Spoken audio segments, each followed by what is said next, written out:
so much, everybody. Thank you for coming tonight. Thank you for your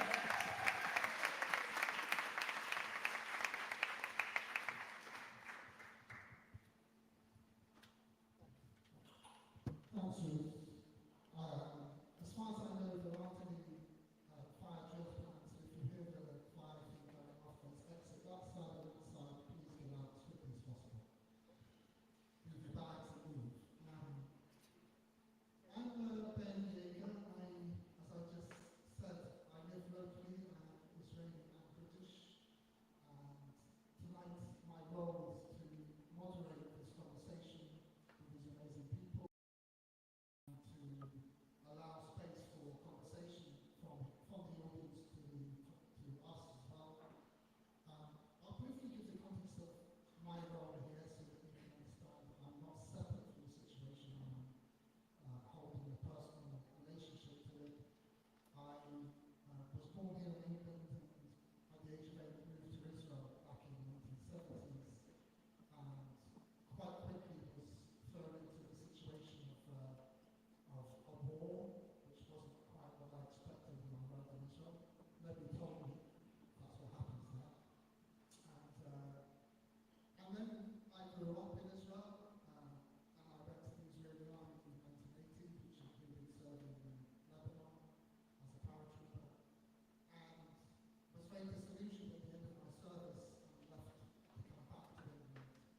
And from here to here, in various ways, through various processes to arrive at my peace activism, particularly meeting combatants for peace, which is quite a notable bit of your contributions to go towards combatants for peace, which is a joint Israeli and Palestinian organization of activists who are working together to end the occupation and to bring a just and sustainable peace between the two people.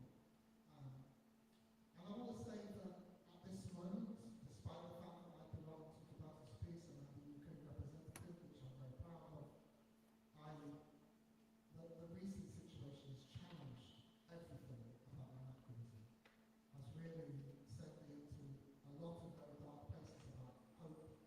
So yes, this event is about hope, but also I want to acknowledge the despair and the difficulty and the hardship that's happened as a result of these last 6 months. And I want to acknowledge that the whole of the context is here before the 7th of October, and the 7th of October, and after the 7th of October, all are included.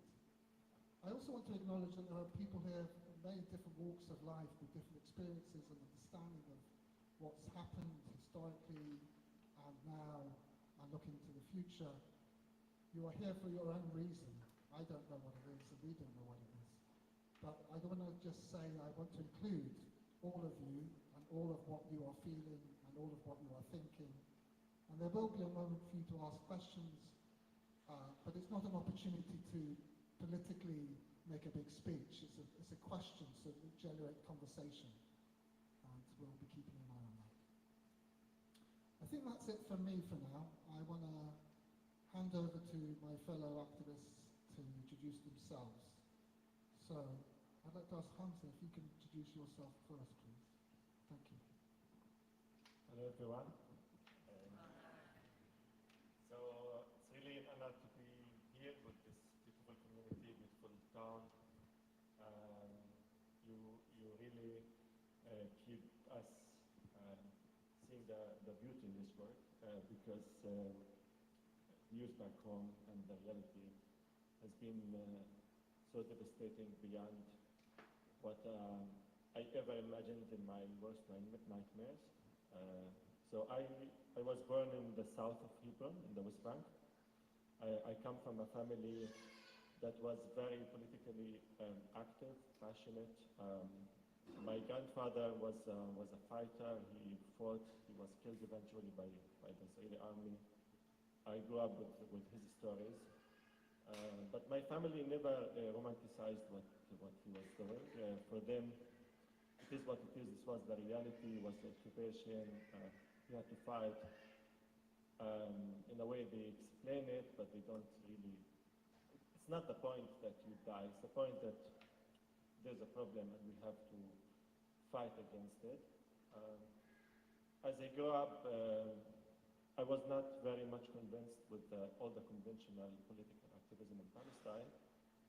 And obviously you can't be non-active. It's like the reality doesn't allow you to be neutral. Like, how can you be neutral under such a radical situation? Which led me to the discovery. Like, I was very curious about the Israeli society, very curious what exists there. There must be other ways. I reached out to some of like Israeli activists at that time and Palestinian activists, and they started exploring this. Obviously, we did not have the power to change everything, but at least we were not complicit with the wrong things that were going on, and we were trying to say the right thing, because it's like a duty to, if you know better, to bring your point of view and your aspiration to the table. You know, even though we did not achieve almost anything, but we found our humanity, we found what it means to sit in such a panel together and you know, don't let our nationalism and our politics define us. I obviously did not want the occupation to define me. I was born into the occupation, but I did not want the occupation and the dynamics of the occupation to decide who I am. So I like meeting Israelis and meeting other Palestinians and try to figure out how we can all be liberated in a way that that's the most human way, and how we can bring allies around the world has been always what we try to do. Obviously, we have seen the shifts on the like political level, and the Israeli occupation has been on a daily basis more and more violent and more strongly becoming part of our life, not the opposite, which like somebody would think, you know, with the time Israelis rationally would start to, for their own, sometimes their own interest, but did not happen. So October 7th, you know, the size of it was beyond our expectations, but the idea of it was always expected. You may have heard so many political commentators and activists saying this situation is not sustainable. This is what they meant. Like, I mean, you don't have peace, you have the opposite of peace, you know, in different shapes and levels. I left Palestine on the October 8th because I have 7-year-old son, and as a father, I thought since we have other citizenship that I should get him somewhere where he can be physically safe, but also emotionally, and to protect him from the trauma of what's happening now. Regardless of anybody's opinion there, every human being there is traumatized beyond.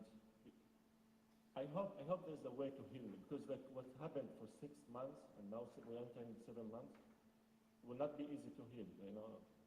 So I thought maybe I can save him from this. So I moved to Italy, where my ex-wife is from, and I got to know Megan and his brother Maoz, and I said, okay, now I'm in a healthier environment. I should speak up because there are people on the ground there. There are so many ordinary people who wish to say, I don't identify with all of this, but we can't.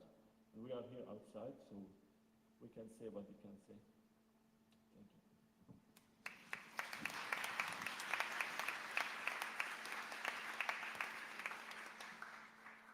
Good evening, hi. My name is Mira Awad, and I am what you would call an artivist, which is an artist who is an activist.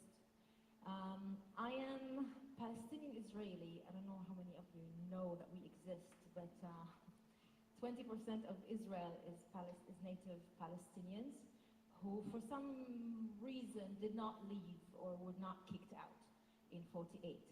So my father was a refugee in 48, but luckily he and his whole family could come back. And I was actually born in the same village that they were expelled from, 40-something years later. So we are citizens of Israel. which is a very different situation from living under occupation. We did not suffer occupation, but it's a different complexity of being second-grade citizens fighting for equal rights and so on and so on. And of course, the affiliation of heritage with the Palestinian cause is there because it's the same story.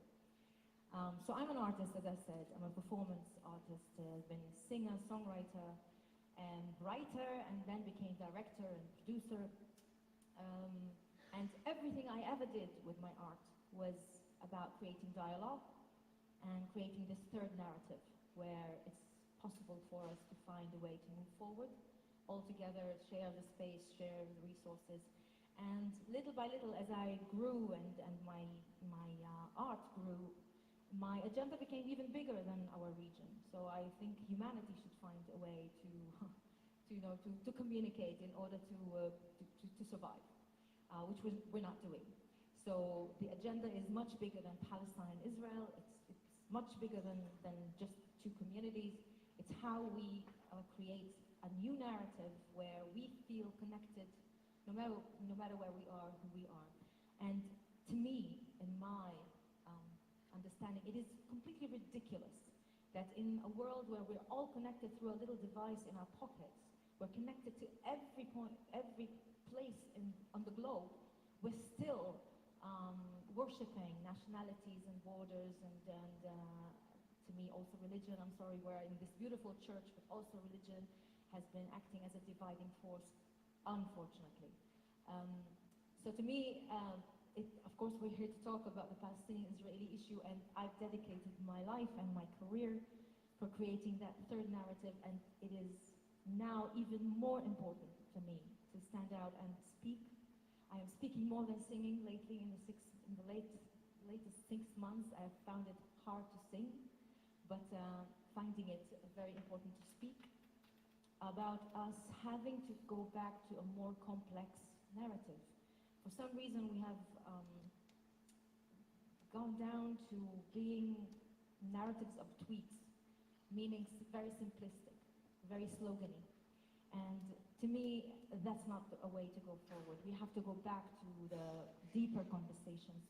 So where it's fine to be with the Palestinian people and with their right for liberty and freedom, but also in the same conversation to condemn the actions of Hamas on October 7th, and where there's no contradiction to also be with the suffering of the Israelis who were hit by the October 7th actions of Hamas, while condemning the actions of the Israeli government. There is no contradiction there, and I hate the fact that we have really gone down to these simplistic slogans instead of having the more complex conversations.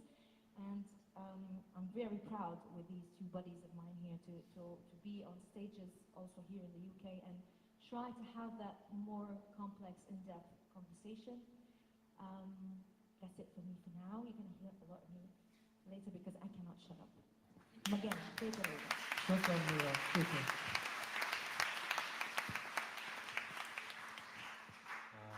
Hello, everyone. First of all, a few thank yous. Thank you for Ruth and Ayla for inviting all of us here and making this happen, and Ben and Hamza and Mira for joining me on stage. And a special thank you to whoever did the flower mandala in front of the stage. Earlier today, I got a photo of my mom with a very similar looking mandala. My mom was an artist that one of her focuses was mandalas. She was very creative. She did a lot of things. But the family got sent today a picture of her with a flowery mandala, very much like this one. So I feel like we're channeling her here, which is good. So a bit about myself. I was born and raised in the area just surrounding the Gaza Strip. First 6 years in a kibbutz nearby, and then later in a moshav, which is like a farming community right on the border with the Gaza Strip. Had a very, in a way, peaceful childhood. I have very fond memories of my childhood. I'm the youngest of 5 siblings, very loving parents. On October 7th, my community in Israel was one of those attacked by Hamas. And we were in touch with my parents over WhatsApp. The last message we got from them was that they're hiding in their safe room, but then we couldn't reach them anymore. We later learned that the house burned down completely. It was partly made of wood, with my parents in it. We don't know much of the details, but we do know that whatever happened, it was very quick. And there is some minor consolation in the fact that they were together, they didn't suffer. But that was October 7th for me. I flew to Israel. Me and Hamza probably were crossing each other in the air. So I flew to Israel on October 8th, and in the Jewish tradition, I'm coming from a very unreligious family, but we decided we were going to do that tradition, which is a week of mourning. It's called a Shiva. It's a week of mourning where people can come over and pay their condolences. This boy looks about the age of my boy. Hello. He likes to run around. I figure. And so on October 8th, I was already in Israel with my siblings and my extended family there. It was a very, very emotional time, as you can imagine. But my family is quite unique, I think, in the sense that we have very good relationships with people across very different communities in Israel. So my brother opened a business in Nazareth, which is the biggest Arabic city in Israel, about 20 years ago. I was quite involved there at the beginning.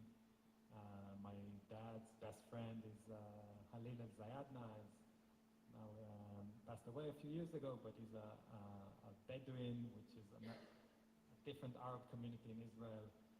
We have very good links with that family as well. So, and these people and our friends from those communities, together with friends from the communities where my parents were living, everyone came and sat together. And the last day of the Shiva, so after 7 days, we sensed that two things. One, we're going to get a lot of media attention,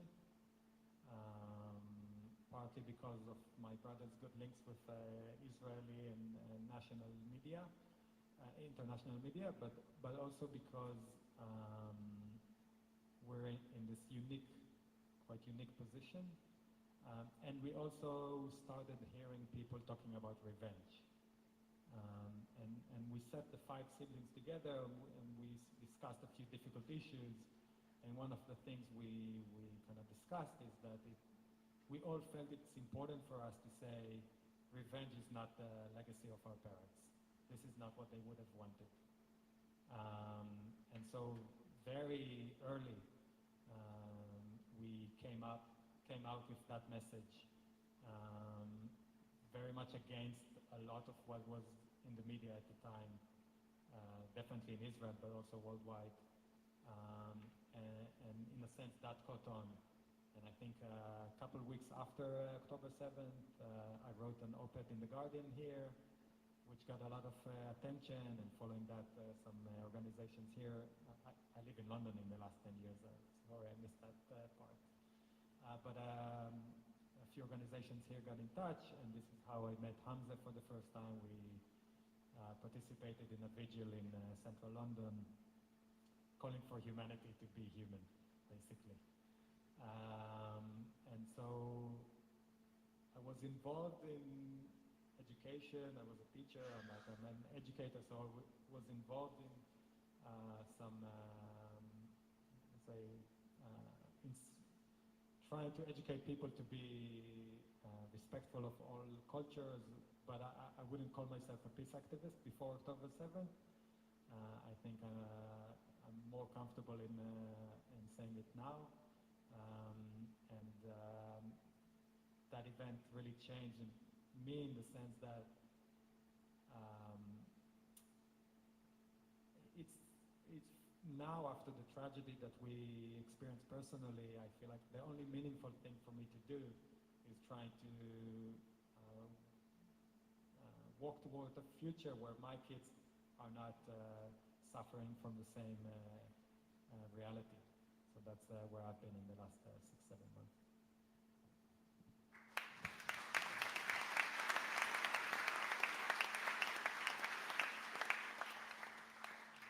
Thank you all for sharing.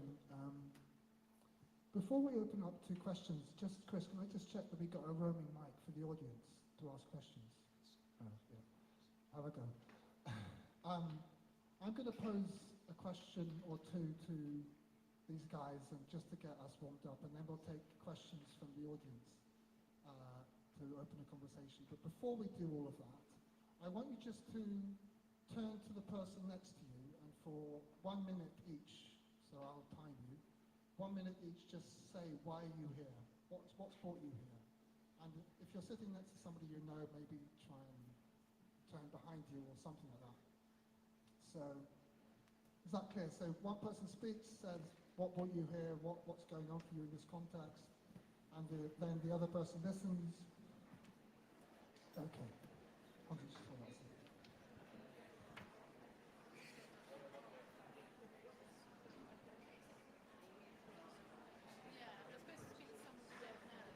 Okay, I'm going to do a timer. So,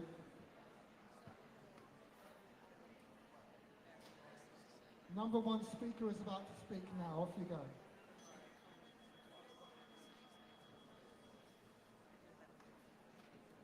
So, why are you here? Tell the other person why you're here. What's brought you here? What's your experience of what's going on?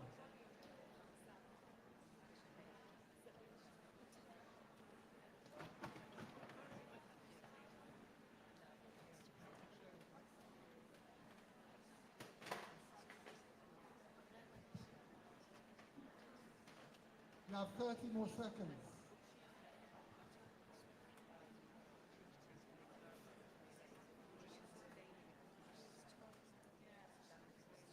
One person speaking, the other person listening.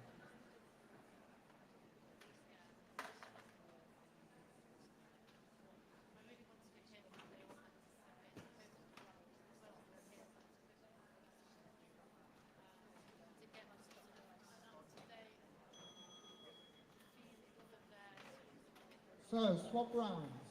The person who was speaking now listens. The person who was listening now speaks. You have 1 minute, off you go.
Thank you very much.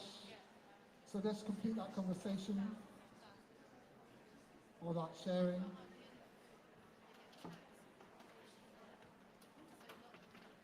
So letting the words go, if you can.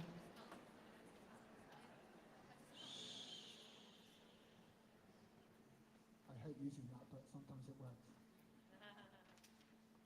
So I hope that was useful to just connect with each other, because at the end of the day, that's partly what it's about. So I'm going to pose this question to the panel, these great people. I mean, this might be a question that relates to all of us, but I'm going to pose it to the three of us, so you can ask yourself this question too.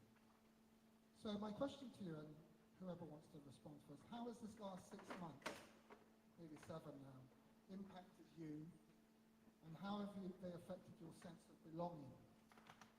And belonging to, in any way you want to interpret belonging, to your ethnic group, to the world. You want to go first? First. Okay.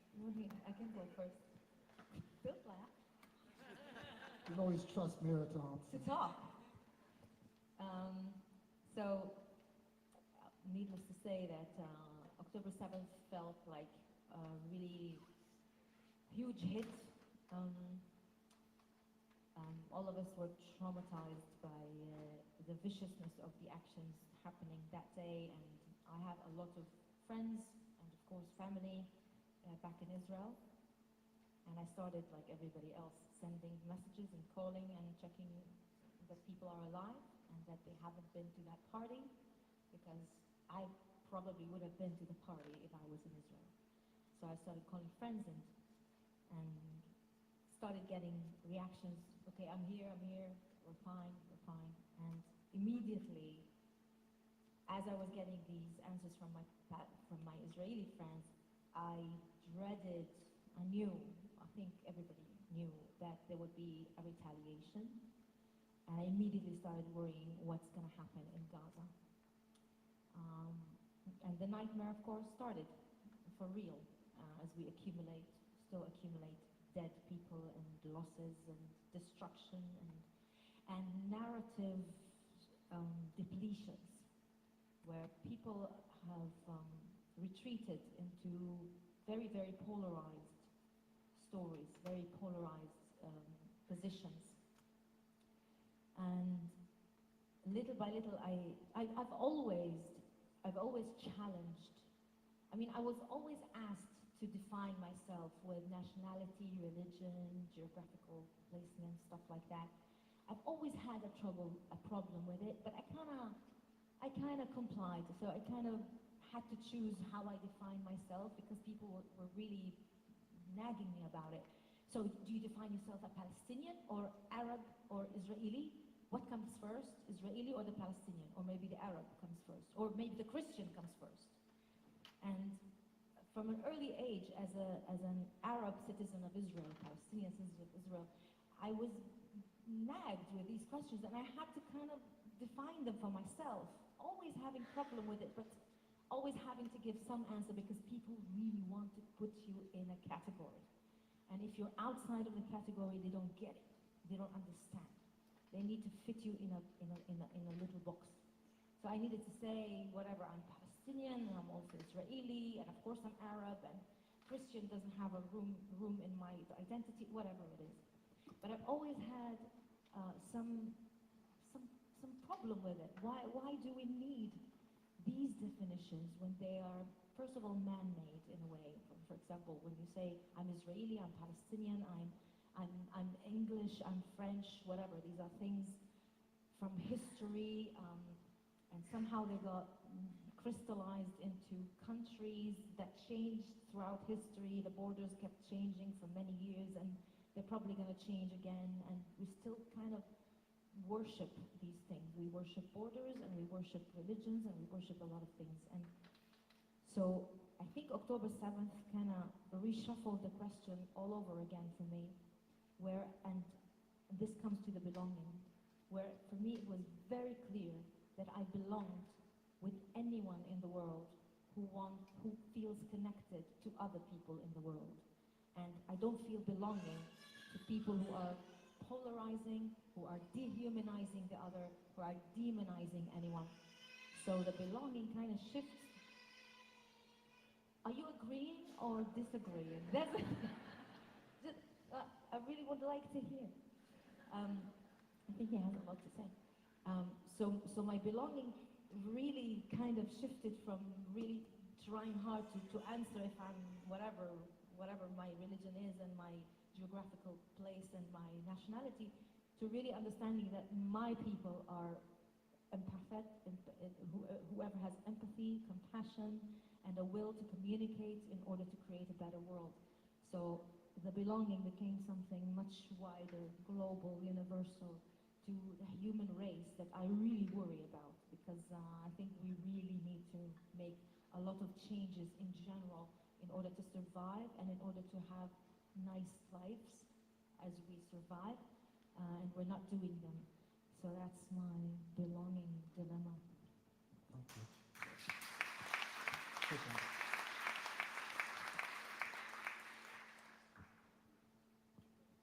Yeah, no, I'm living through contradictions at the moment. Just to give a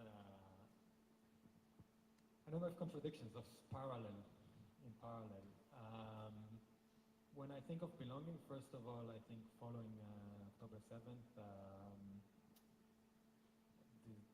I think I always had a close family, so us 5 siblings were very close, and I think it's coming into play in a much more significant way now, where we kind of meet online once a week at least, and we discuss some emotionally very difficult issues and some just like bureaucracy that's quite difficult. And we do it in a way that's very loving and respectful, and I think so. So in that sense, my sense of belonging got shrunk into my family. At the same time, I think I agree with what Mira is saying, that there's a sense where I think when me and Hamza met at I think first time we met on the just before the platform and the vigil, and then we were supposed to go and speak one after the other, and almost immediately we said, why don't we go on stage together? And I think, like you say, that there's a sense of belonging to people who hold similar values to me, whether they're Israeli, Palestinian, English, whatever. And so there's a sense of, okay, now I'm connecting and networking with people with similar values, and hopefully we can build new partnerships and get more people to buy into those values and to spread them further.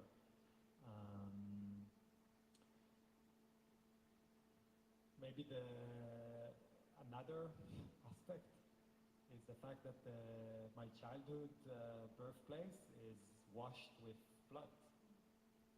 And so there's a sense where all my childhood memories are now places where people were murdered, including my house that is, it's just gone. It's just burned down completely. It's gone.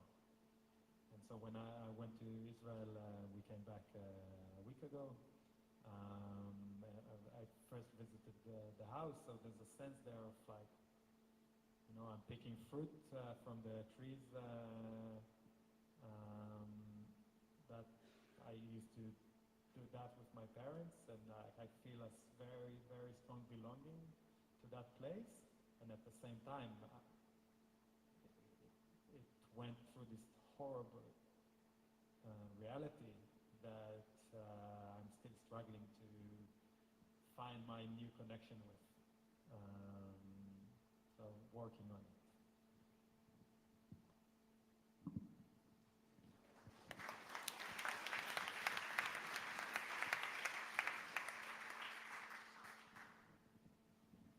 I think I'm the same like Mira. I think since my teenagerhood, I could not make sense of all nationalism and religions, even though I grew up very religious and I grew up in a very nationalistic house.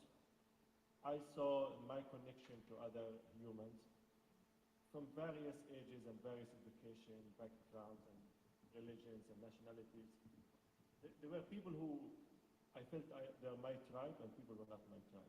People who were making life easier, people who had empathy, people who put people before ideology, before religion. Saw humanity in others. I always felt more comfortable with them, and I felt that I connect to them more than my official people, whatever that means.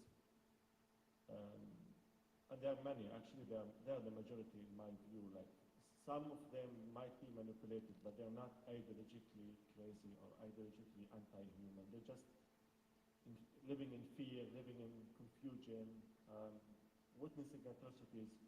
So it makes sense that they lose their mind. But I connect. I know deep in their heart, I see myself in their place. And actually, when I met Magen, it was, which month when we met? Like, no?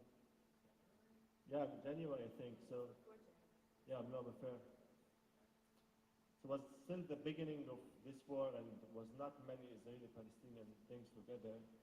And I wanted to do it because it's not, even though it's not easy, even I will get a lot of backlashes, because this is the right, it's a responsibility to do it. So I did it, and then I called my mom, who like got married when she was 15. She did not finish school, and I told her I did this, and this happened, and she told me, I always told you there are good people on the other side.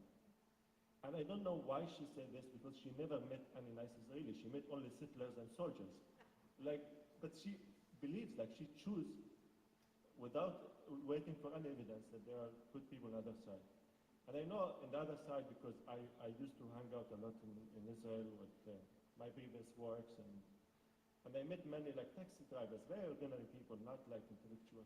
And they always, I felt this same vibe. And these are the real people, these people who did not lose connection to their humanity at any cost. Like, they made this choice. And these are my people.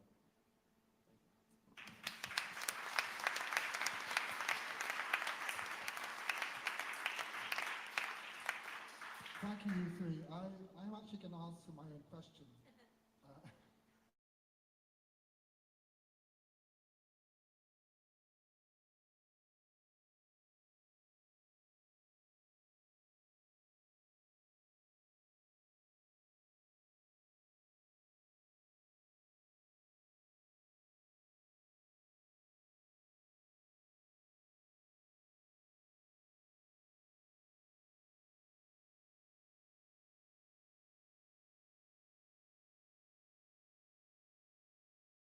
Pretty much lost ability to really communicate with my family right now. So whilst I really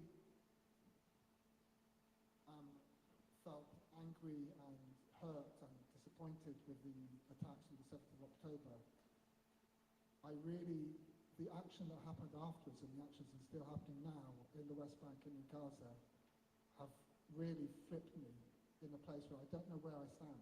I don't know where I belong. I don't really know where I belong.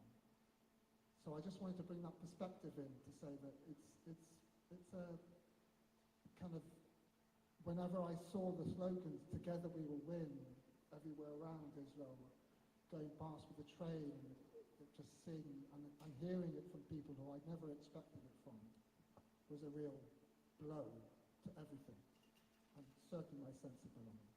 So I just want to add that in. Thank you.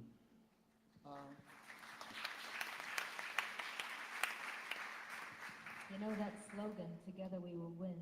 Every time, I think we share the sentiment. Every time I saw it, I saw the billboards, "Together we'll win." I was like, who's together and what's winning?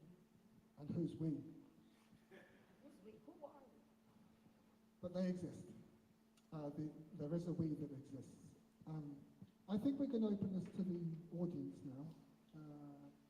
We're going to go on a bit later, I think, Ruth, as than planned. Okay. So we have a roaming mic. It's a bit difficult to see you. Chris, is there anything we can put on the audience, or is this the lighting? Yeah, but I can't see them. So just, thank you. Right, I can see you.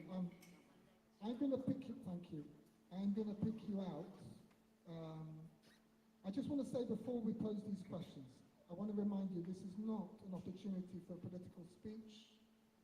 I'm sure you have opinions which are really amazing, and that's good. That's really much better. And we're not trying to win an argument, but it's fine for you to say whatever you need to say or ask to find out.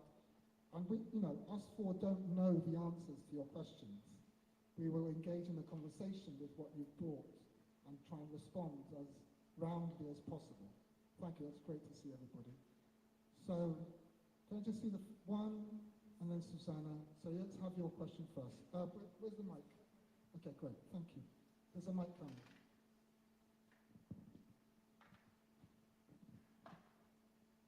We'll say your name before you speak as well. Can't hear you.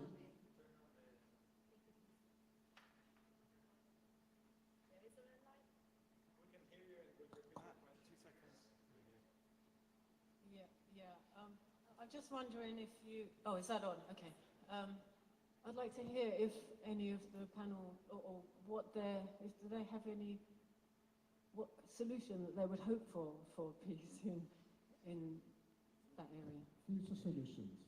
Okay, great, thank you. We'll just collect that one, and Susanna, we'll take yours as well. We'll take two at a time, or something like that. Hi. So first of all, I want to say I'm so grateful to hear your words. I'm very, very touched. My heart is leaping to hear all of you, what you've said. And thank you for holding this light in this incredibly dark time. And the light of humanity, as you said, the universal humanity. And my question is this. What you're all saying is reminding me of the words from Rachel Naomi Raymond, who wrote My Grandfather's Blessings. She's a Jewish humanist, atheist humanist in the United States, and a doctor. And she says this thing in terms of the Passover story. She says, the opposite of slavery is not freedom. The opposite of slavery is the unknown, is being in the unknown. And it strikes me that what you're talking about is really unknown kind of frontier, a new frontier for humankind about this universal humanity, so I just wondered if you would reflect on that and how it feels to be in the unknown in this way, if that does resonate with anything. Thanks, Susanna. I think that's an interesting combination between the unknown and solutions. So let's go with the combination of those together. Yeah? Go for it, yeah. I think actually I'd like to connect the questions. I think let's start with the unknown. I think the situation at the moment, there's so many uncertainties. Like we're in the dark in many ways. And so what I find helpful is to focus on the certainties within that, the uncertain. So, and let me be quite pragmatic here. For me, it's obvious that the fighting should end immediately. It's obvious that the hostages should be released. So it's obvious that settler violence should stop immediately. So there's a few things that, even though, sure, there's a lot of uncertainties, but we can focus on some of the things that are just the right things to do. Okay, I'm not sure how we're going to get there, but I think like standing up and saying, here are very pragmatic steps we can do now, and we should, I think, all call for these steps to be like immediate. And I think that's, let's say, part one of the solution. But we also have to think long term. So, okay, where do we want to be in 5 years' time, 10 years' time? And just to get some hope in the building, part of why Hamas chose October 7th is because it echoes the October War of 1973 between Israel and Egypt. That is 50 years before the October 7th attack, almost on the day. And this is partly why Hamas chose that day. So I think it's worth reminding everyone that 5 years later, after the October 73 war, Israel and Egypt signed a peace treaty. Held since. It's not perfect, but there's no fighting between Israel and Egypt. And so how do we get to a place in 5 years' time where Israelis and Palestinians sit down and sign a peace treaty? And I think that's more than possible. But it's not easy, and we have to work hard, and we have to start now to work towards it. And if it takes 10 years, I think we'll be happy. Okay, so it doesn't have to be 5, but in terms of, and I think it's possible, but in terms of how the technicalities of the solution, personally, again, I'd go back to my values. So as long as it holds equal human rights to everyone, security, equality, justice, and that there's an agreement on the solution, I don't care if it's a 1-state, a 2-state, or a 10-state solution, as long as it's based on I think the universal human values that we share. Thank you. I was also troubled. I mean, early in life, I chose nonviolent resistance as the way to go, nonviolent activism as the way to go. And nonviolence, while it's a beautiful idea, it's a very problematic idea because it's really challenging. What do you do in front of violence when you're nonviolent? And all my life, I've read and followed the writings and the biographies of Gandhi and Martin Luther King, and really kind of taking inspiration from leaders who have done it. When I speak about Gandhi, for example, we are so terrified of the price of peace. Like, I talk to people and I say, we have to stop everything. We have to stop this war. We have to do it, like, to bring all the world, like an international force of negotiation, to bring back the hostages, to end occupation, to end all this military regime on the West Bank and this horrible situation that people are living in. And people would tell me, yes, but Israelis, of course, they would tell me, yes, but how do we know that it's sustainable? How do we know that we have a partner for peace? I'm saying, I mean, are you kidding me? Probably there will be some casualties, because when you're making peace, we're going to get backlash. Some people are not going to like it. Think about it. Most of the leaders who got assassinated were leaders seeking peace, not leaders leading war in the modern history, right? 5 out of 6, something like that. They were killed because they were trying to make peace. So probably we're going to have casualties. But can we compare it to the number of casualties that we have in wars? No. And yet somehow, because of a ridiculous ethos of war that humanity has built for centuries and centuries, why? Because we need this young flesh to go with a huge belief in the ethos of war, to sacrifice themselves in the battlefield. So we did this huge narrative of how sacred war is and how sacred it is to die for your country. We haven't worked so hard to build an ethos for peace and to sacrifice yourself on the altar of peace. I am willing to sacrifice, and I have my career, my livelihood, whatever it is, and maybe my life. All my life, my parents were worried that somebody's going to shoot me down. But you have to be willing for the sacrifice for peace. It's not going to come with a kumbaya song.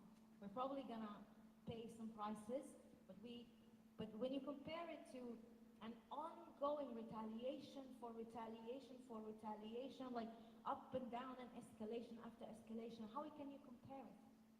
How can you compare it? So I think the solution, again, it's very practical and very philosophical. The solution is to work hard to create an ethos for peace, for how sacred it is to live together and share resources and give a helping hand and think of the other. Think of the other all the time. Not only myself and I'm good now, I'm having my coffee, I don't care. I think that's the work that we need to do. And if we parallel it with the actual work for, we need leaders, we need to find these leaders, we don't have them. We need to find them, we need to cultivate them maybe. We need to empower people that we think are going to be the good leaders in 10 years. We have to cultivate leadership that will take us into an ethos of peace. Thanks, Ayla.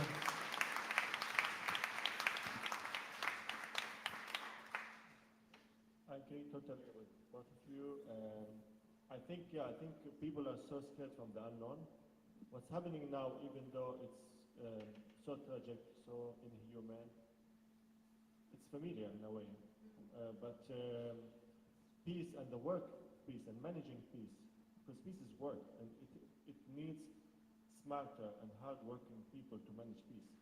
To kill everybody here, you don't need so much intelligence. So it's so easy, really. It's so easy, it's so autopilot, you can do it. But to make everyone here happy and healthier, this takes a lot of energy and work, and we don't have people in charge who have this aspiration.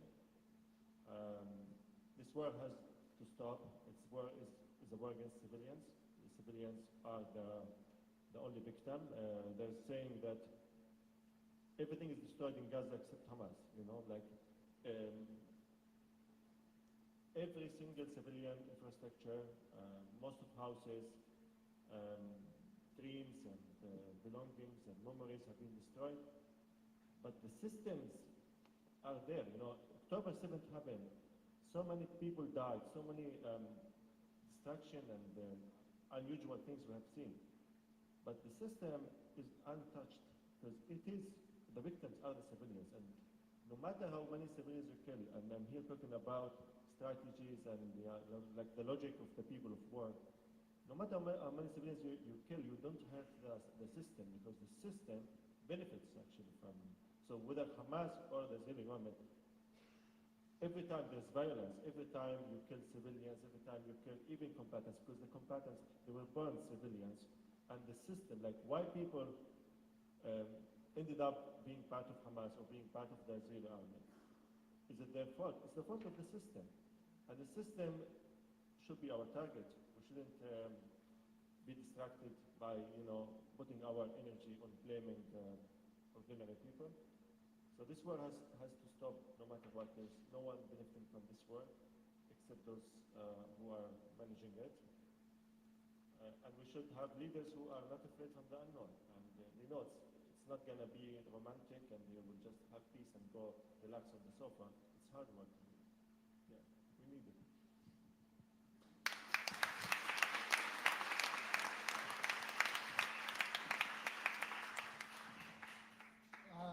Just to say that I concur with my brothers and sisters, I just want to add something from my understanding.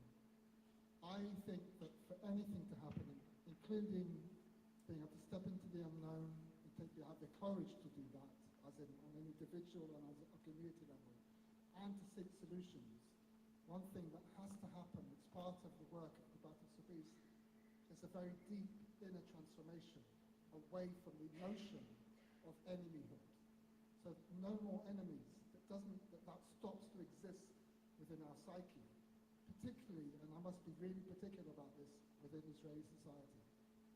I think that what I've seen in Israeli society is something's open up which is not allowing quite a huge majority of Israelis now to even see Gaza, even see it, even acknowledge that what's going on there.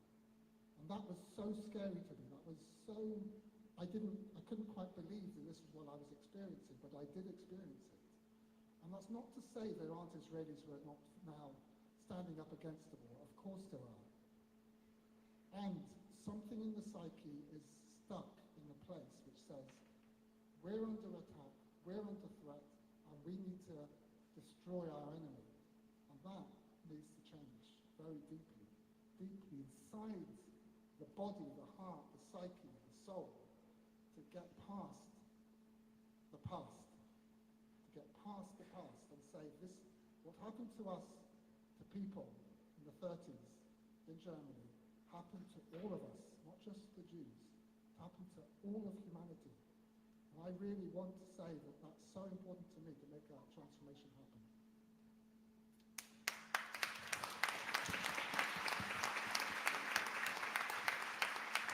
Can I add something small? Because I feel like it's really devastating, these narratives of who's losing more, who's more a victim, who is dying more. And I think you have a job, all of us, because we tend, all of us, we're angry, or we are outraged at what we're watching, what we're seeing, what we're hearing. It doesn't matter from which side. And I get it. We're all humans, and we all get, sentimentally involved. And we're angry, we're frustrated, we are sad, all of these things. But, out there in the social media warfare, what we tend to do is, because we're outraged, and the algorithm loves it when we're outraged, because then it's working over time. And the algorithms are built for that. They are built to make you outraged, because then you're pressing buttons and sharing and liking and sending it to your friends and in your emails and in your newsletters. I think the way we can battle that is to filter our own algorithms first and say, okay, I am angry, I am frustrated, but what is the thing that I want to bring out into the world? Do I want to bring more frustration? Do I want to bring more rage, more anger, more sadness? Or do I want to bring a glimpse of inspiration of what can be done? How can we move past this? Maybe I want to share how I can see the other. You know what? I know what you were talking about. Israelis are very frustrating right now with this narrative of not seeing Gaza.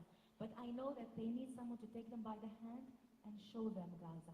And they will not see Gaza out of preaching. I cannot preach to them. I have to understand their pain, their fear, their trauma. We all know it's built on trauma that is building even more now.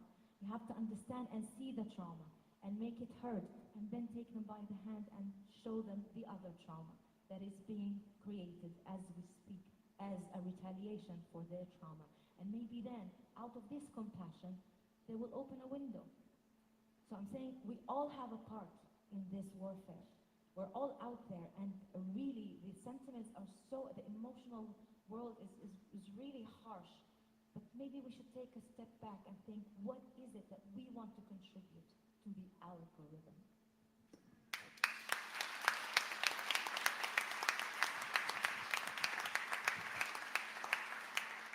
Okay, so let's take some more questions from the crowd.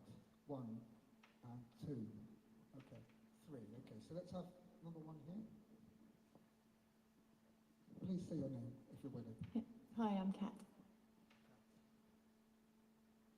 I have felt incredibly frustrated as a white British woman in the last 6 months, mother, and deeply affected by the loss of the children in Gaza. I've been incredibly shocked by the lack of response in my community.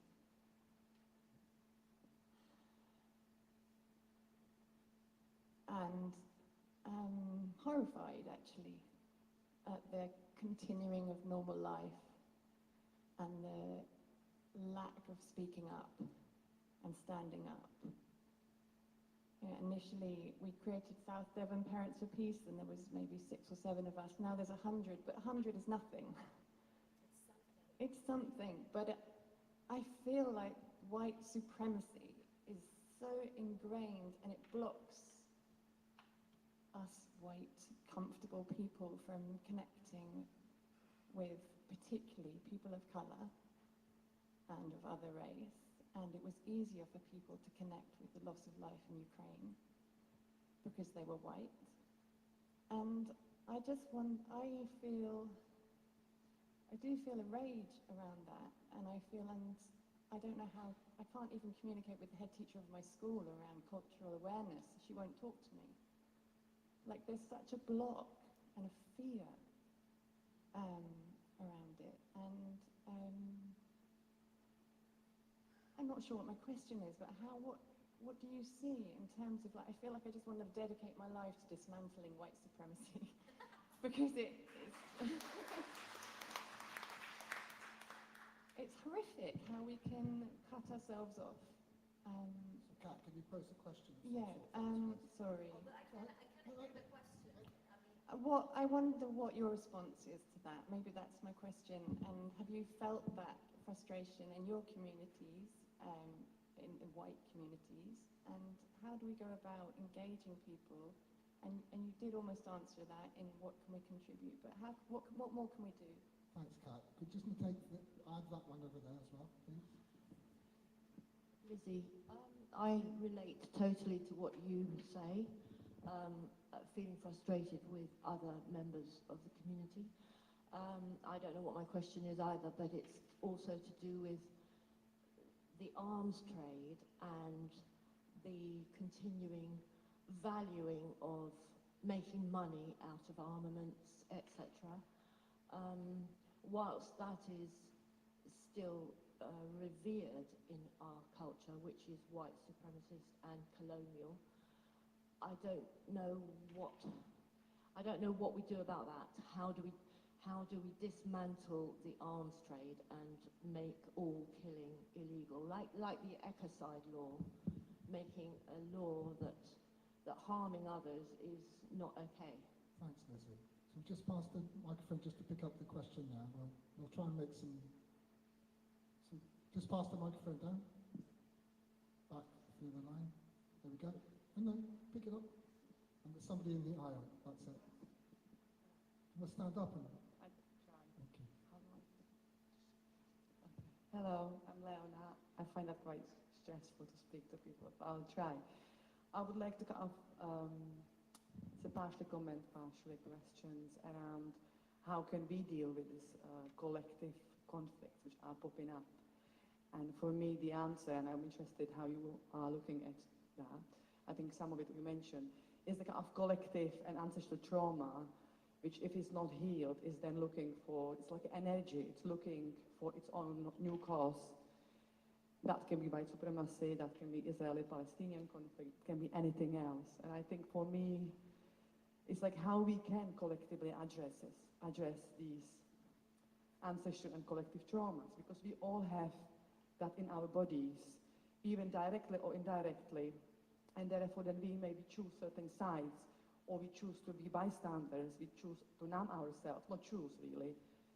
So yeah, I am interested in that. How can we go underneath of all these conflicts? Instead of, the headlines are important, but actually even more important is what's underneath, and that's why I'm interested. How can we do that whenever we are in the world? Okay, thank you. So just wanted to frame, we've got white supremacy, we've got ending the arms trade, and we've got how do we identify trauma. I just want to say, we've got 20 minutes, 10 minutes left.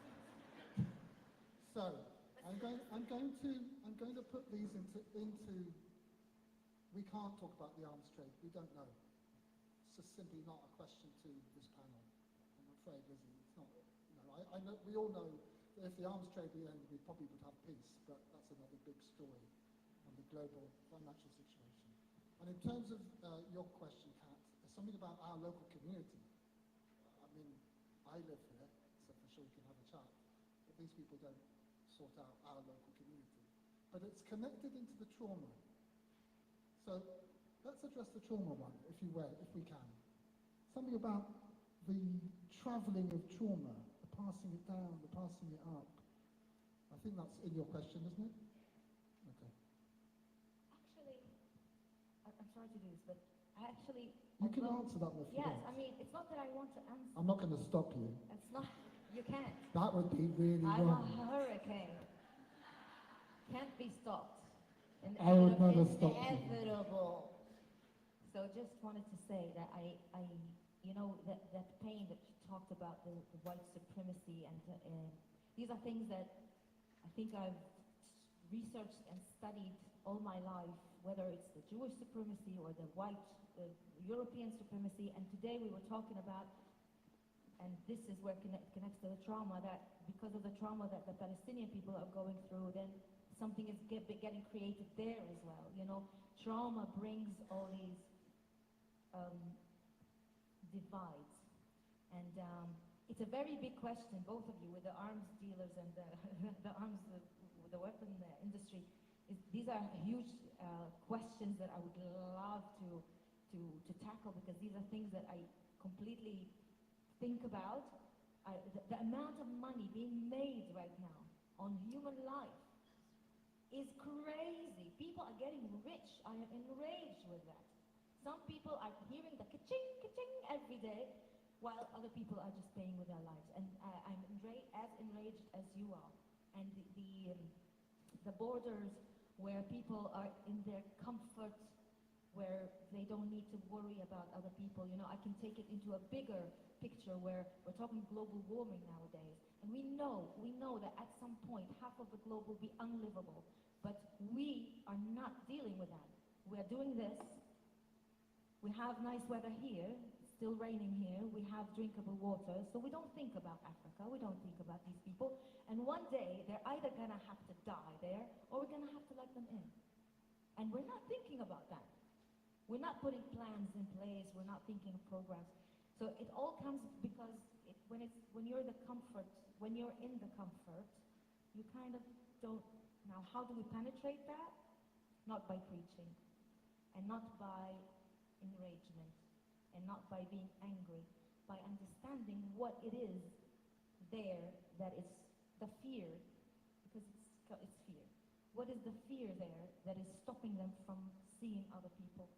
And maybe that is something, that's the angle where I would go. I would understand the fear, study it, and that's the door.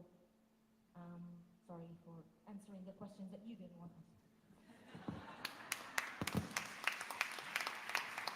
I'm non-conformist, that's the problem.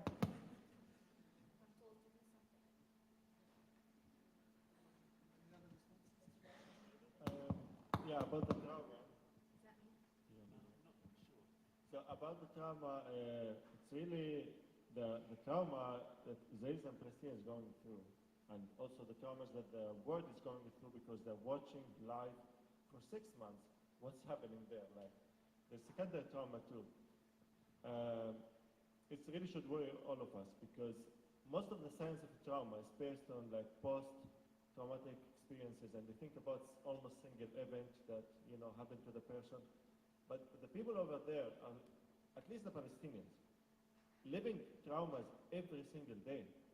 Even in the days when it was okay, and there is at the beach and festivals and music, Palestinians have to go through checkpoints, have to see army storming their houses at the night, have to deal with the army bureaucracies when to get permits to build and rarely get permits to build.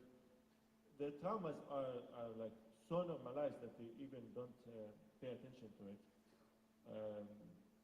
So I don't know how can we heal when the trauma and the traumatizing events still going on in more intensity over time. It's not even getting better. So if there's so much madness, it explains it. Like how can people stay normal? Yeah. How can people stay normal under radical circumstances like this?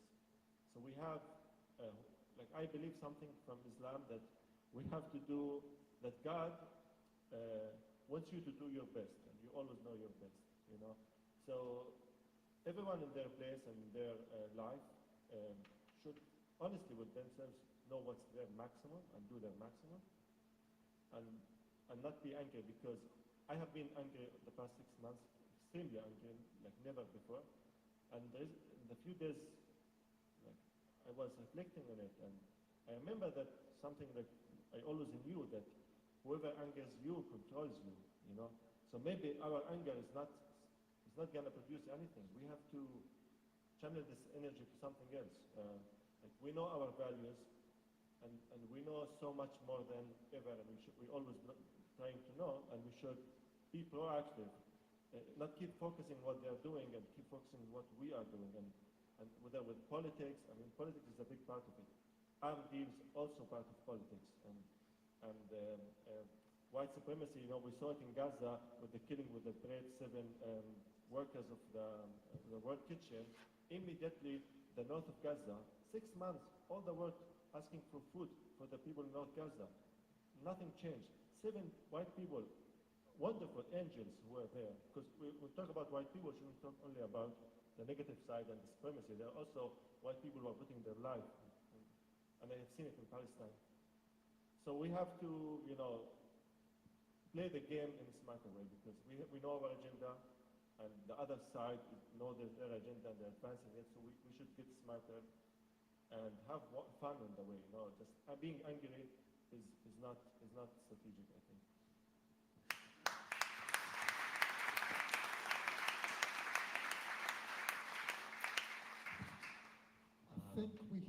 Ben, can I'll be brief. Sorry. Okay, in my previous life I was a teacher, so prior to this summer. I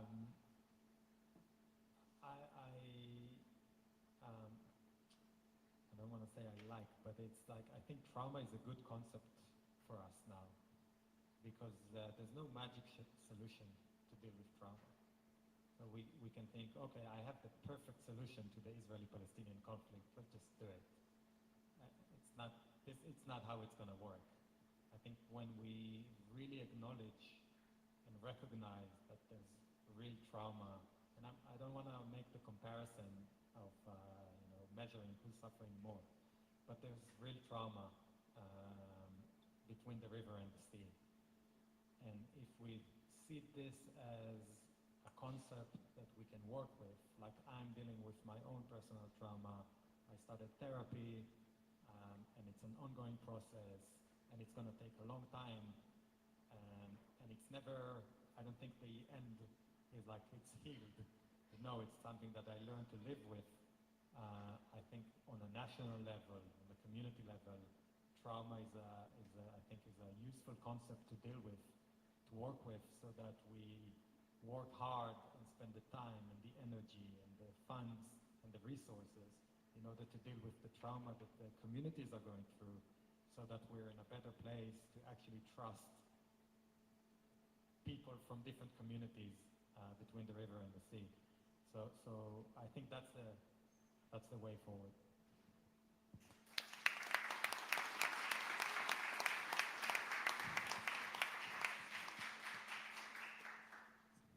I think we've got time for one more question, Ruth, would you say? And one more. And I just want to just be clear, I didn't think that the questions were not appropriate or not good or anything of that sort. But anyway, Mira answered them, so who am I to argue? Yeah. Okay, where's that hand? Okay, there's one, I can't, yeah, there, thank you. One, we'll start with that one. Thank you. Please say your name. Hello, my name's Poppy. Thank you everyone for sharing and such, vulnerable, challenging things to share. I had a lot of questions, but I narrowed it down to something I thought was most practical for those of us here. I experienced a lot of sort of anger and frustration at some of the things that have been said today, and the lack of some things that haven't been said, because it's such a big topic we can't talk about it. Some historical context and condemning Hamas, and it brought up a lot of emotions. And I wanted to provoke questions, but instead I thought to ask the question of, what do you guys do in your personal lives to keep yourselves regulated and to process these emotions as they come up, so that we can be healthy and regulated and be part of the solution, but without suppressing them? Because this is kind of the yo-yo I'm in. I'm either suppressing these things or I'm raging. So yeah.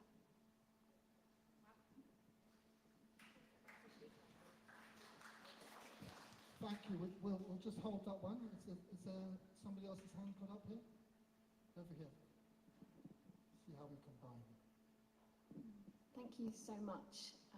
My name is Isra, and I also share many questions, but what is alive with me now is, how do we move towards peace and opening our hearts to a kind of curiosity around what's next, when the stories that are being shared publicly and generally are not what you are sharing, what is happening on the ground? How do we come to a place in ourselves and in our communities and in our countries when it's so incredibly biased and maddening around what is being shared and what is being argued for? And as a mother to my children, I still very naively just cannot fathom how our country or our leaders have not stood up for the Palestinian children. I just cannot bear it. And so I'm so grateful for you being here and for sharing what you are saying about what's happening on the ground, because we are not hearing that. And yes, there's Instagram and there's social media and it's mind-boggling and painful. But thank God that there are some voices that are coming out. So yeah, how do we find that peace when the stories we're being told are so biased? Thank you. There was one more person nearby. Was there who had a question? No. Is that okay? We'll take those over here. Okay, Racheli, just right over here. Can you get over there? Over here. Oh, put your hand up, Racheli. Racheli. Well, this will be the last one. See how we can connect these three. At the risk of repeating or going back to the issue of trauma, trauma is probably one of the most complex issues that we have to deal with, as the Jewish trauma demonstrates to us. And we are talking about resources of dealing with traumas, especially for the Palestinian population that has been suffering such tremendous, destructive, deep-rooted trauma. I think we need to start focusing on it. And I wonder what you think. How can we start talking in terms of resources, directing resources to dealing with trauma for both populations, but especially the Palestinian population that is so depleted and so affected by trauma? Thank you. So what I'm hearing in terms of the three together is a sense of self-preservation and resourcing. How can we respond to the fact that what's being told to us and what's in our everyday eyes, what is it doing to us as opposed to what you're hearing here? And then back to trauma. They're all connected, but the trauma is cyclical. So does that sum it up okay? So, yeah.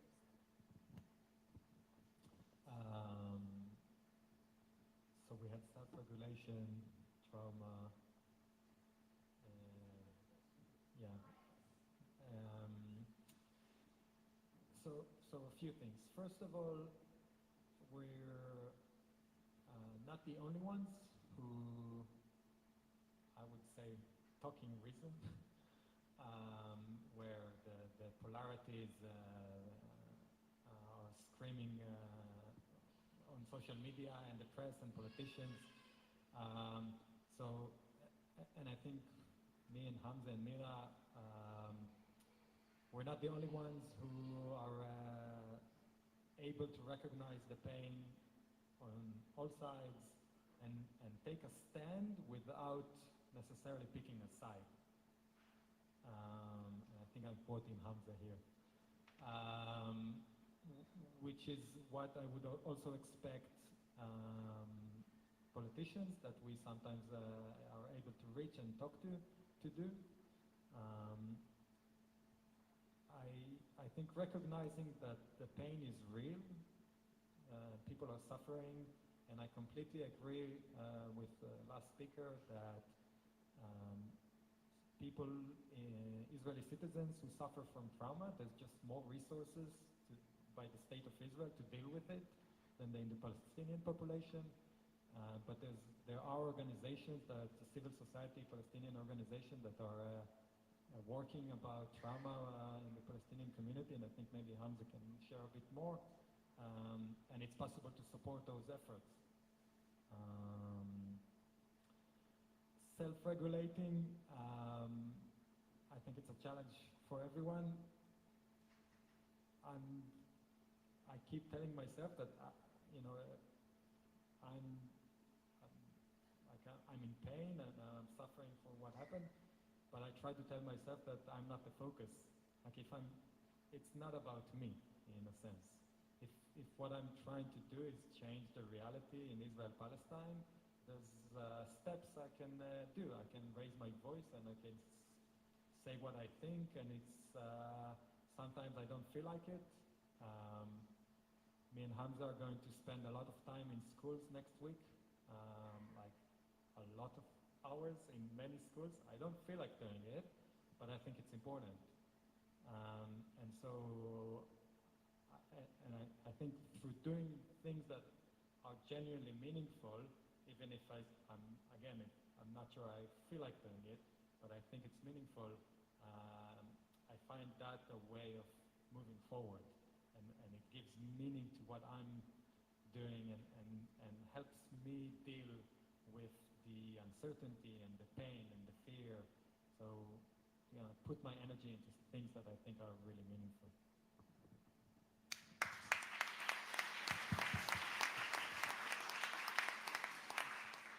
So the self-preservation, my tip would be take up boxing. That is what I did. Because yes, we need to self-preserve because you cannot bring peace if you don't have peace. Now, as someone who has been involved with activism all my life, I have been dragged into the rage and the anger and the despair and everything, and it always cost me with my health until I learned the lesson. I have to take care of myself first to be healthy. I wake up in the morning, first thing I do is breath work. Then I drink my hot water with lemon. I go to the gym. I meditate and I practice detachment in order to save myself from really emotionally being exhausted. And then I can come out and talk to you about compassion. If I don't have that compassion for me in that morning, the practice, the routine, I can't have it for other people. So yes, it's very, very important. Detach from everything. Of course you're angry, I understand it, it's human emotion, but getting dragged into that is not going to help you, for sure not your health, and not anyone else. And as for the voices, they exist. This is proof. We are only 3 out of many, many, many voices out there that are calling and talking about the things. Teach your algorithm. Again, I go back there. Teach your algorithm that you don't want to see rage. When you see something with rage and with incitement and with divide, say, I don't want to see this, cancel this, take it out of my algorithm. Search for against, search for Hamza, search for me, search for the people that you want to hear. Amplify the voices that you want to hear. Bring them into your life, into your community. Show your friends the voices that you want to spread. You have power. Don't wait around for the voices to come to you. I mean, we did come to Totnes because of this lady here who wanted to bring us, but not everybody is going to come to Totnes and speak in this beautiful church. But you can look for those voices. They exist, believe me, all over the world. There are amazing people doing amazing things. There is this WhatsApp group that I keep telling people to go to. Since October 7th, there's this WhatsApp group called Voices of Solidarity. And every day they put one post of an amazing initiative out there between Palestinians and Israelis. Every day since October 7th. I can't even count. That's a lot. So every day you get that glimpse into something amazing happening in the world. Believe me, that heals your soul and gives you courage and gives you the power to go on with your day and believe that something can be done. Because if we get dragged by the rage, that's what we're living. I hope that you don't let it control your life. The rage, the pain, the suffering, the despair. Because if we do let it control us, then really there is no hope for tomorrow. We can choose differently.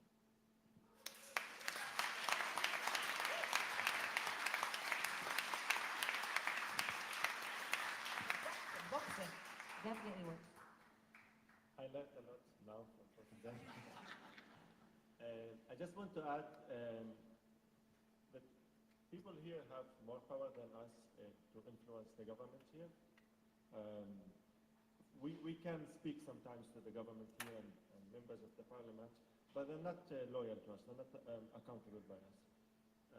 And I really hope our friends here in the West in general find smarter way to put political pressure on their representatives, because if they know they're going to lose if they're not making you satisfied, I mean, you will never get everything you want in politics. But they have to care about satisfying these voices, and we should find a way to exert this political pressure on them. Because this can affect where the money is going, how they will vote in the UN, I don't understand why it's controversial to say no to killing civilians. Why it's so difficult for any Western, I could be right-wing and still be able to say this, and I can have some respect in my community. It's not radical to say this, but they should know that if we don't do it, there's political cost. This is what they care about. And maybe we'll not experience in this. I think some other political groups have been smarter on doing the advocacy and the lobbying, and we have to learn these skills that we have to learn and mobilize in a smarter way.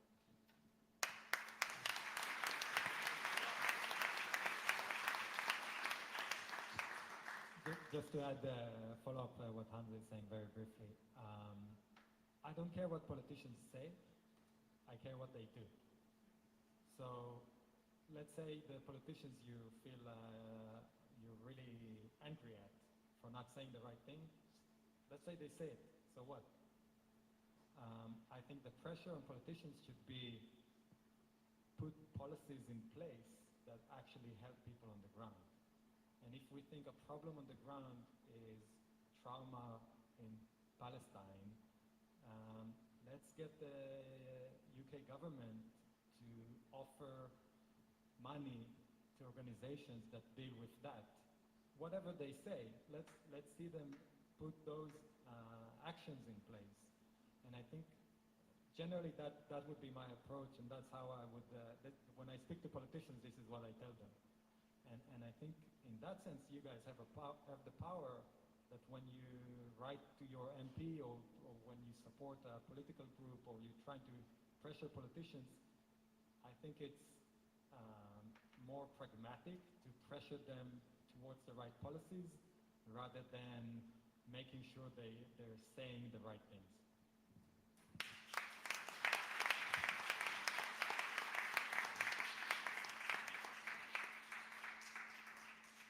So I think our time has come to a close for now. I want to thank the three amazing panelists. So thank you very much. Shukran. Toda.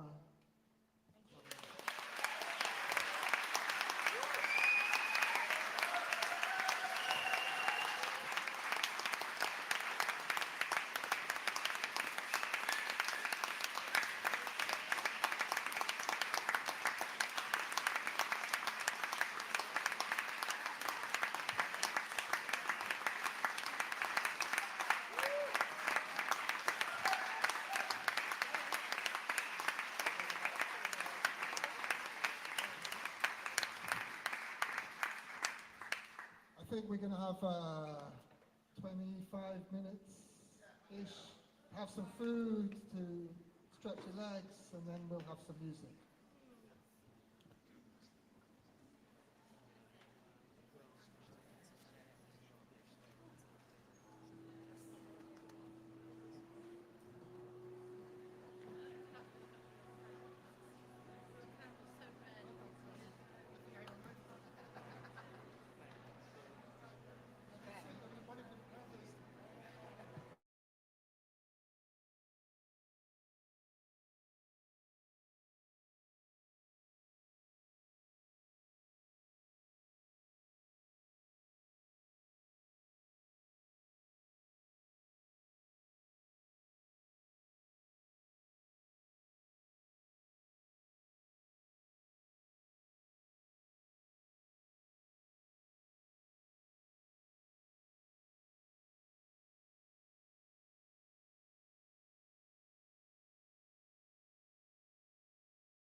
I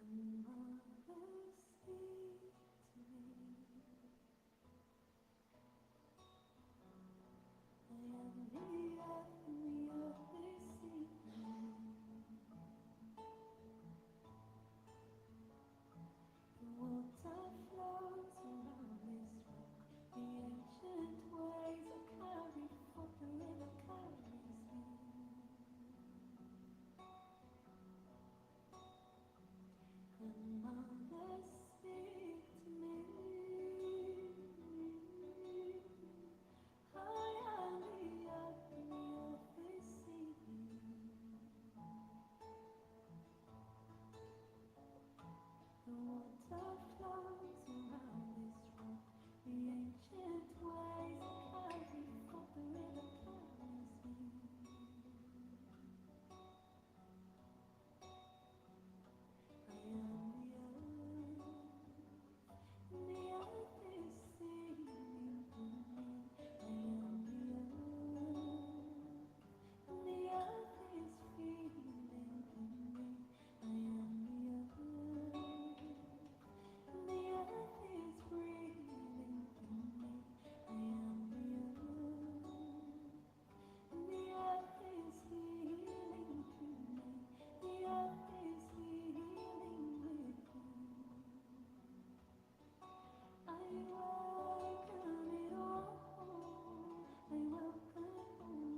So I'm going to sing a song that is written in a language that's called Proto-Celtic.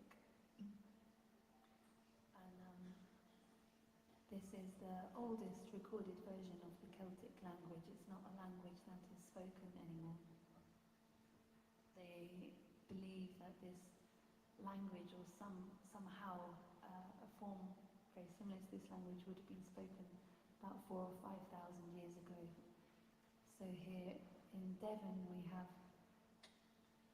the amazing presence of the settlements, the Bronze Age and Neolithic settlements and sacred sites here on Dartmoor.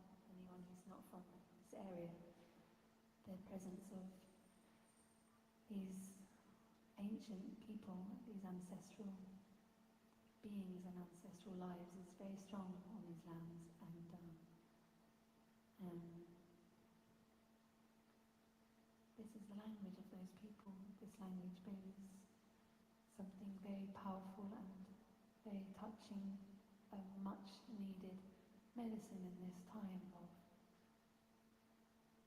remembering our deep sense of belonging to something greater than, as was spoken a lot in this talk, something greater than our religious identity or our border or our nationality or our political beliefs or whatever, all that stuff.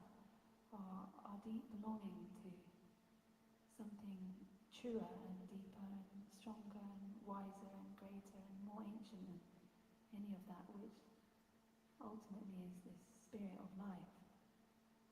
Beyond this land or beyond this language or beyond these people, but more a consciousness that I feel in my bones and my heart and my blood and my soul. I feel these people from times before walked their lives in a grace and integrity and a connection to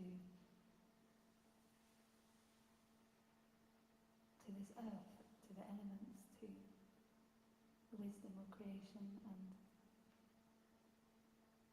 the knowing of what was truly sacred, what is truly sacred, this preciousness of life in all its expressions. So I bring this song with a prayer to connect to the wisdom of our lineages, of the wise and well ancestors in our lineages and the wise and well ancestors of this land and of all lands, from where we come from, that their wisdom may guide us and help us find a way forward in this dark time, shine the light of their love, of their memory, of their guidance for us and for all of humanity.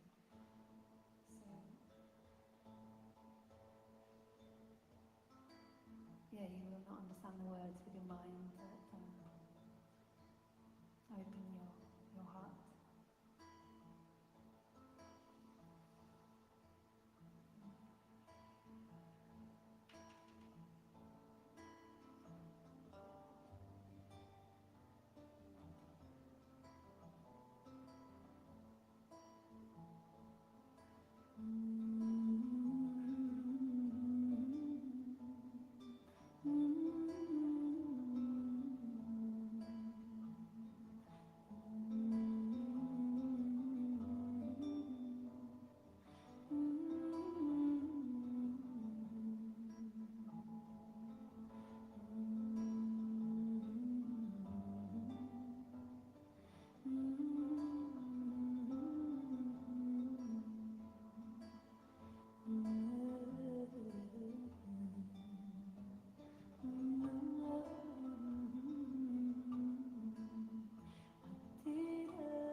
Sorry, it just sounds like there's something wrong with going with the guitar that I want to sort out.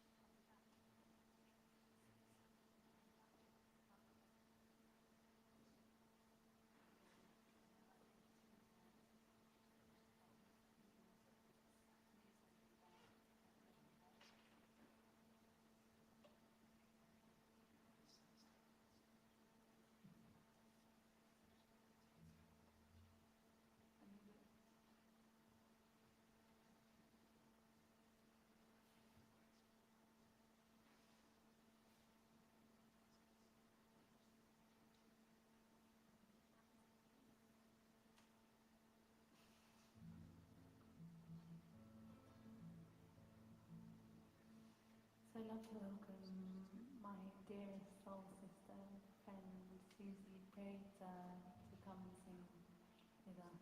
Welcome, Susie. We can give you a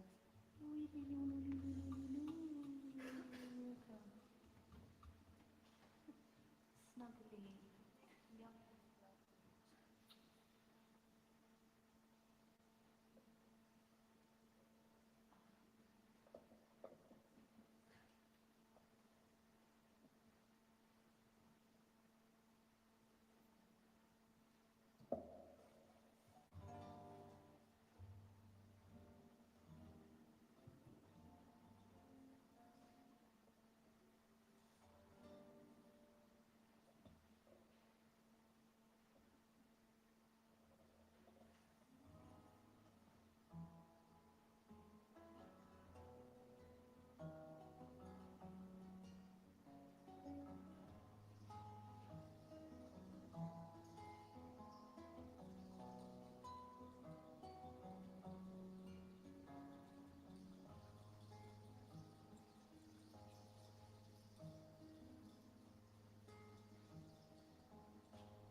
Shall we all do a big breath in and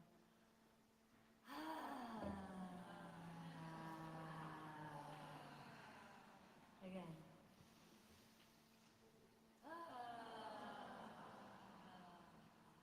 One more time.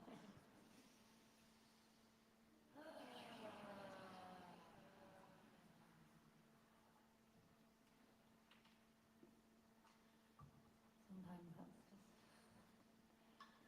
necessary, I think, multiple times a day, being a human in this time. There's really a lot to feel.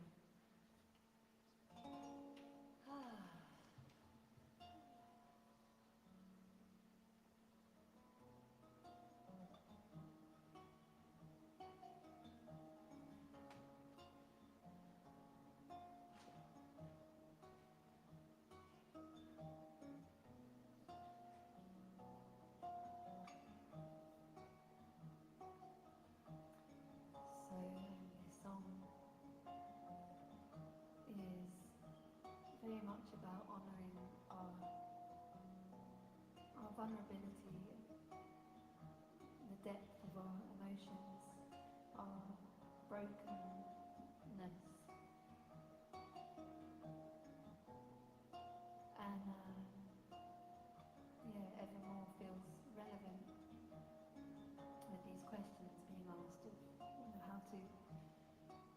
feel fully in this time and not fall into a despair that paralyzes us and makes us useless. Because we are needed, each one of us is so needed. And I personally, in my journey of grief, I never could have imagined was possible in these past few months, along with probably many of us here, all of us here.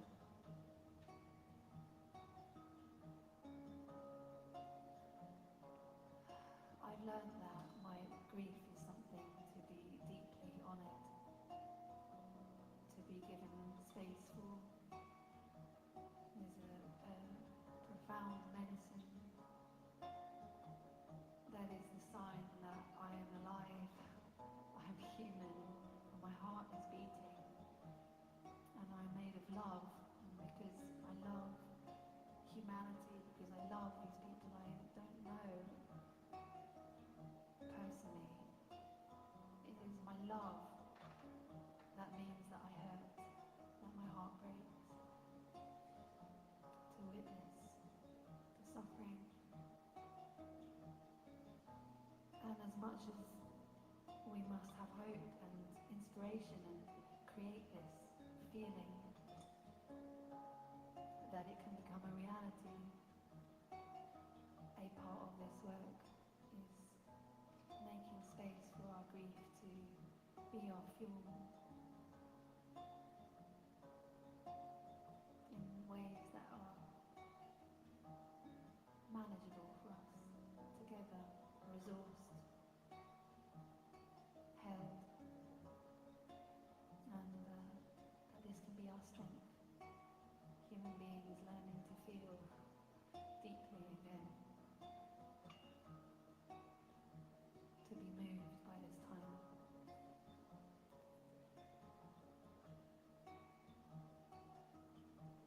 Softening, softening, softening all the hardness. Melting, melting, melting all that's frozen. Letting go of the sorrow.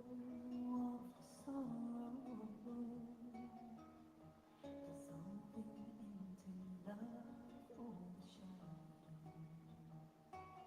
We are women. We are bringers of life. We are vessels of love. We are expressions of the divine. We are women. We are bringers of life. We are vessels of love. We are expressions of the divine. Sisters, hold my hand. You are stronger than you know. We are opening to love. We are learning how to grow. We hear the call. We are returning, we remember. We are like the rose, we are stronger than we know. We are like the rose, we are stronger than we know.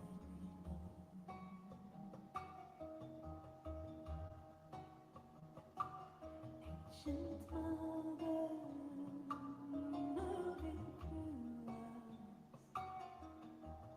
Roots growing deep in our ancestry. Medicine woman, daughter, mother, and lover. Reclaiming the power of a sacred memory. We are woman.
I would like to offer a moment of silence, of shared silence, to honour the lives that have been lost.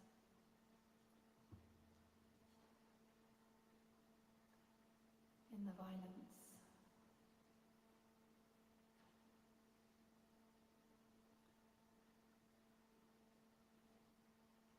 To honour the lives that will be lost.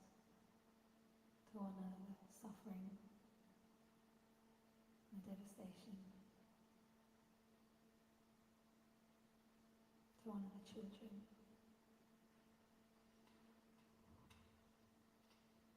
Mothers, fathers.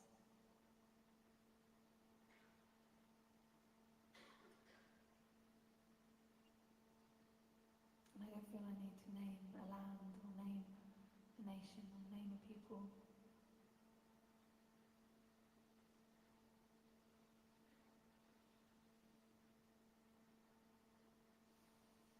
Yeah, just to take this moment to feel what that means for our hearts.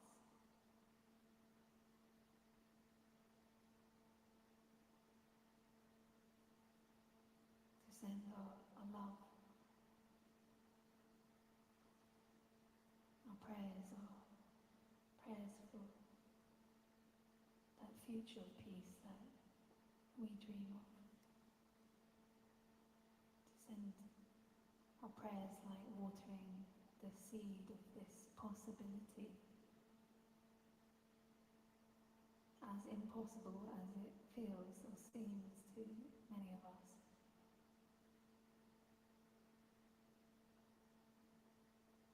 That seed is there, and we can be part of growing that seed. And yeah, just want to take that moment to really send the prayers to those who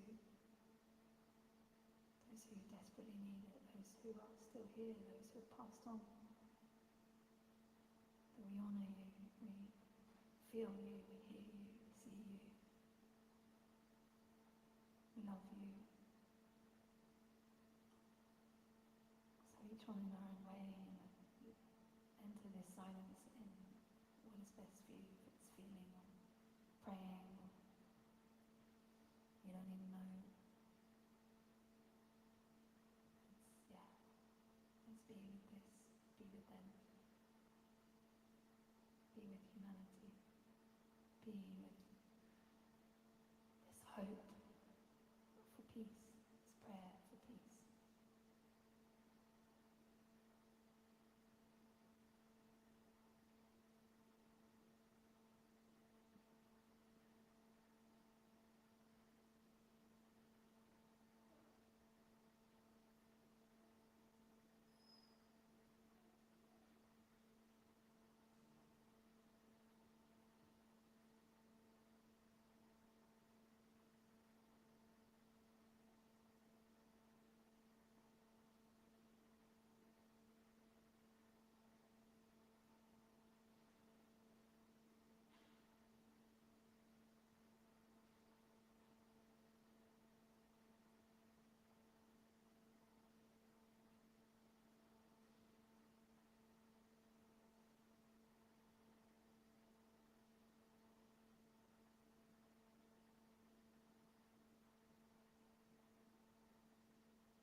sing a really beautiful song of hers, and I feel can help us to breathe and receive the medicine of our breath.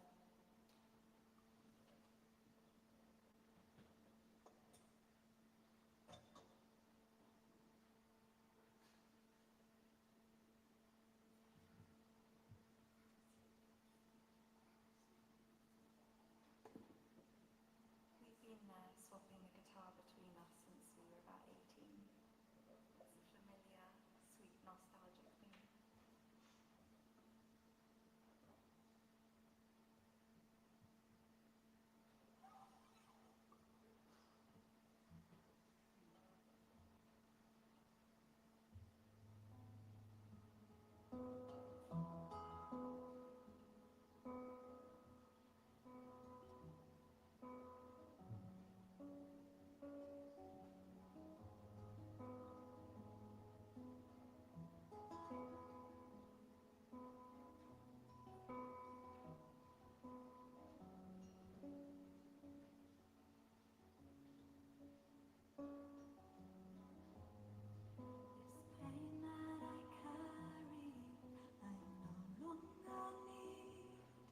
Mother, take away that which does not serve me.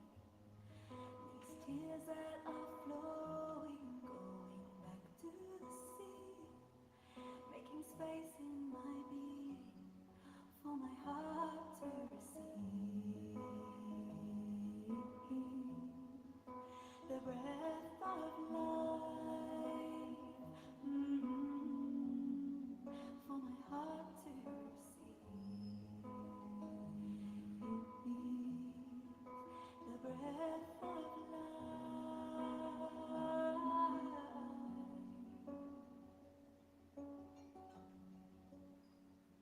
My breath, you are releasing me, releasing me, releasing me. My breath, you are releasing me, releasing me, releasing me.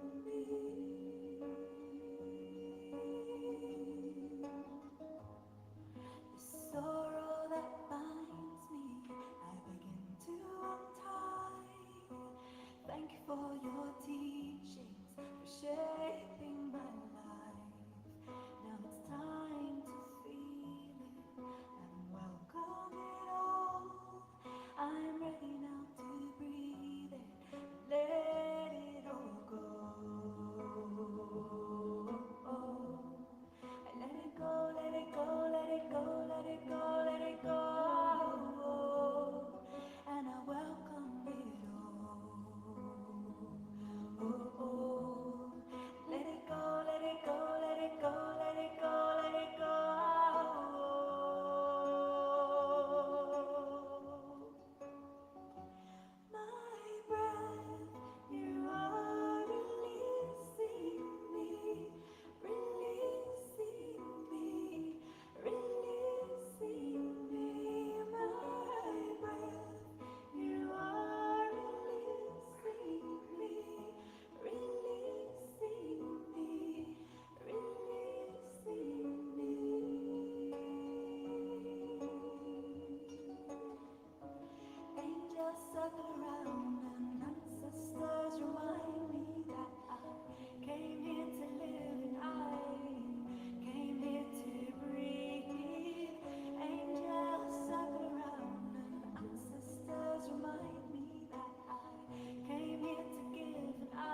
tears that are flowing, going back to the sea, making space in my being for my heart